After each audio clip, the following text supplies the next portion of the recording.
Personal sa burol ni Billy Crawford, paalam kaibigan. Sa isang nakakabagbag damdaming tagpo, dumalo si Vong Navarro sa burol ng matalik niyang kaibigan at kasamahan sa industriya na si Billy Crawford.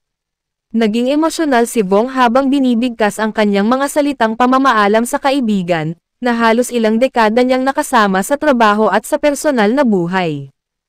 Kasama ang ilang malalapit na kaibigan at kapamilya, nagpahayag si Vong ng kanyang kalungkutan sa pagkawala ni Billy. Kilala sa pagiging masayahin at puno ng enerhiya, inalala niya ang masasayang sandali nila sa likod ng kamera at sa bawat pagkakataong sila'y magkakasama sa harap ng mga tagahanga. Hindi ko akalain na darating ang araw na ito. Paalam, kaibigan. Hindi ka namin makakalimutan, ang emosyonal na pahayag ni Vong. Nagpahayag din ang ilang kasamahan nila sa showbiz ng kanilang suporta sa pamilya ni Billy.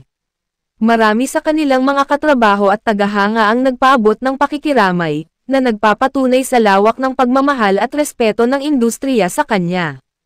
Ang burol ni Billy ay naging isang paalala ng kanyang naiwanang pamana sa showbiz at sa mga pusong kanyang napasaya.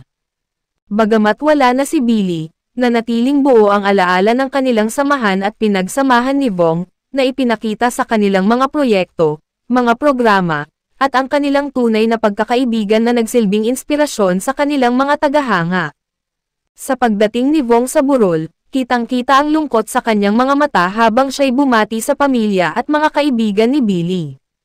Sa kanyang mga pahayag, inalala niya ang kanilang masasayang alaala, lalo na ang mga panahong magkasama sila sa mga programa at events, kung saan si Billy ay palaging nagbibigay ng ngiti at saya sa bawat taong nakakasalamuhan niya.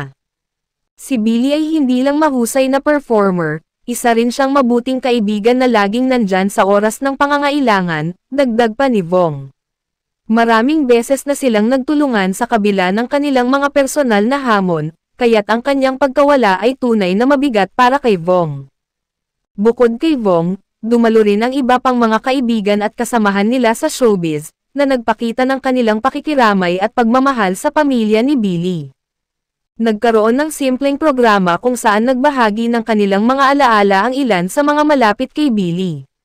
Sa mga sandaling ito, damang-dama ng lahat ang lalim ng pagmamahal at respeto ng mga kasamahan para sa kanya. Ayon sa ilan, ang pagkawala ni Billy ay hindi lamang kawalan sa kanilang mga kaibigan kundi isang malaking kawalan sa buong industriya. I just found an app for you guys from which you can earn, and it is called the Gem Gala. So literally just by downloading